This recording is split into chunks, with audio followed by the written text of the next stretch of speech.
Hello and welcome to this episode of I Don't Know Jack About Parenting, where today I'm going to talk about how American Idol contestants make you want to cry.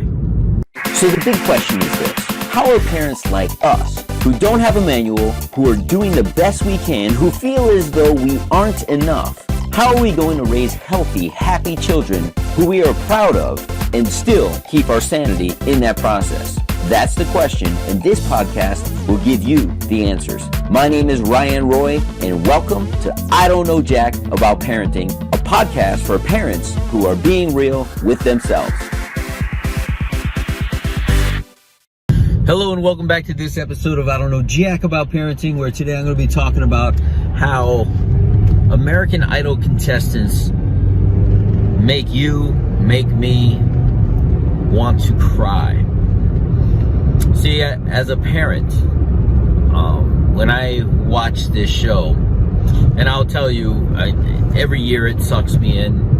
I used to watch it at the beginning to watch the people who couldn't really sing, and they used to get, picked on by the judges, and there was this kind of the duds and then the good ones, and you didn't know which one was going to come on, and then that surprise contestant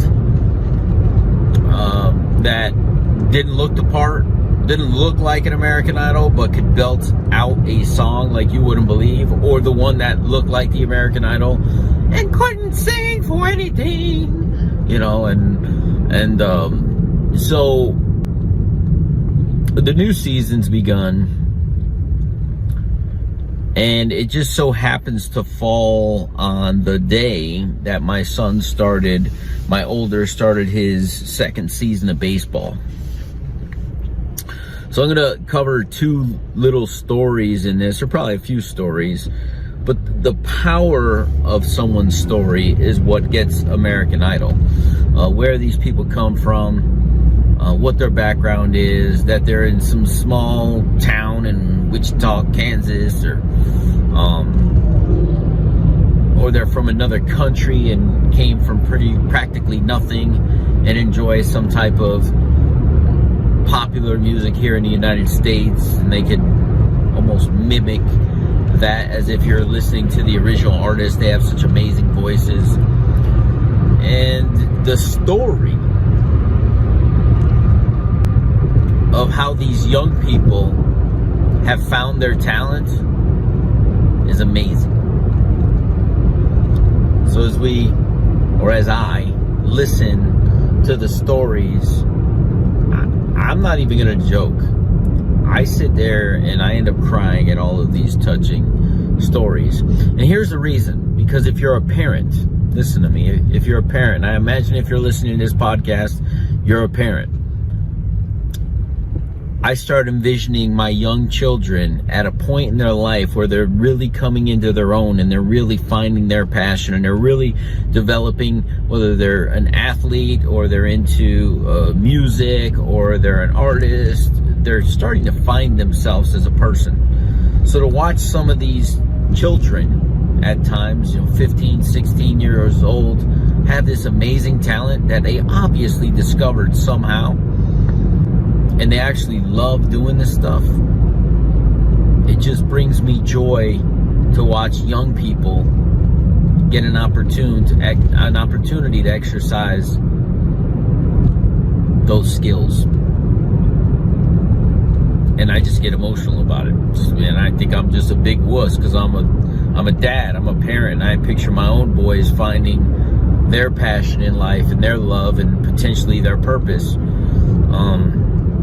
Of how they can impact people. And in this particular scenario of American Idol, right? What is music? It's a way to tell a story. And storytelling is so important. Now, part of the reason I wanted to do this episode is yesterday was that first practice of the new season.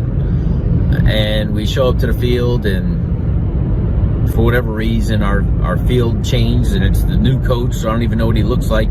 Can't really look for the team. And I said to my son, don't worry about it. There's an empty field over there. We'll figure it out, but let's do a little batting practice. And I start pitching him some balls, and we're laughing, and I kind of get lost, and another kid comes up to me and goes, "Are you my coach?" And his team is the Angels. And I said, "What team are you on?" And he goes, "The Angels." I said, "I'm not your coach, but if you find them, let us know." And his mom says, "Weren't we supposed to be on this field?" I said, "Yeah, nobody was there, so we just came over here and started playing." And he's excited about baseball, and he's swinging the bat, and he's like, "Dad, I'm tired." I said, "Well, let me swing a few." And then we're fielding, and we're just laughing and playing. And then the mom went to another field and found it, came over to me and says, "Hey, the team's over here. You're missing out on practice." And I kind of got lost in the moment playing with my son, right? Just me, him, a field, a bat, and a ball, and a glove. And then he got over to practice. And he's not the best baseball player in the world, but he tries so hard. And I'm watching him grow, because last year's coach was great. He was perfect for my son. Why was he perfect? Because it was his first year, and I didn't want anybody taking away the joy of playing a game. At the end of the day, this is a game that he could learn to grow and love by making it more competitive than it needed to be. He was just a really great coach for where he was coming into it. It was a lot of just fun. Let the boys have fun. If they get a little bit better each game and each practice, that's all that matters. And there wasn't, and I'll be honest, there wasn't a lot of structure to the practices. Although they were structured, there wasn't a lot of discipline or hustle or any of that. And I thought it was good for him because he was there with a lot of friends. Now, yesterday's practice, it was a colder day. It was a weekend. And honestly, not everybody showed up. There was 5 of them. And because there were 5 of them, there was a lot of hustling going on. And the coach was putting them in drills, and they had to go the next guy, and the next guy, and the next guy. And they were sprinting from position to position, and they were barely having enough time to set up, and he just kept hitting balls at them. Get one at shortstop, run over to second base, throw it to first base, back over to shortstop, ground the ball, and then they're throwing to first base. So there's really 4 kids doing this rotation, and I'm watching it, and I'm like, man, he's making these kids hustle. He's making them work. He's making them concentrate. But here's the key. He was very encouraging through the entire process. And I appreciated that from the new coach. So afterwards, my son says to me, I said, "Hey, you had a great practice today." And we're pulling away, and he goes, "Man, Dad, you stand out there the entire time and just watch. It must be boring to just watch." And in that moment, I realized it's not boring. And I told him, I said, "There's nothing boring about watching you grow and learn and receive coaching and respond to it and get better." Because every ounce of me as a dad, right, we got things to do. And I had some work I could get done on my phone or some stuff I could read. And I was like, it's the first practice. They're not going to be doing much. Last year was slow. And I'm just glued to these young kids developing a craft. And I can't take my eyes off my own kid as I watch him grow and learn. See, I don't know jack about parenting. What I do know is if you can stay present as much as we can stay present in the moment and enjoy this process of their growth, you're going to come out the other end with very little regret.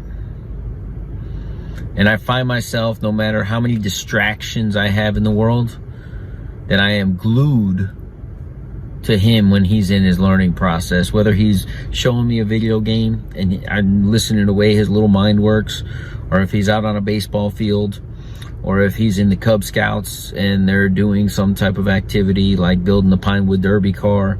Whenever he's in growth mode, and he's always in growth mode, and I really pay attention, I'm just mesmerized, and it brings tears to my eyes to be able to be that present and enjoy watching my children, most specifically right now because he's a little bit older, my children grow in ways that I haven't seen before. So if I have a message for today, other than the tears, it is to be as present as you possibly can, because these days are numbered where you get them in your presence every single day. Enjoy them. You get to be around your children, and not everybody can say that. So if that's a place where you're at, enjoy them as long as you possibly can. We'll see you in the next episode. Do you want to be the dad you wish you had?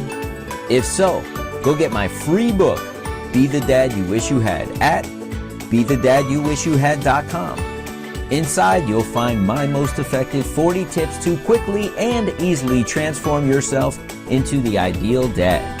Go to BeTheDadYouWishYouHad.com now and get it while it's free.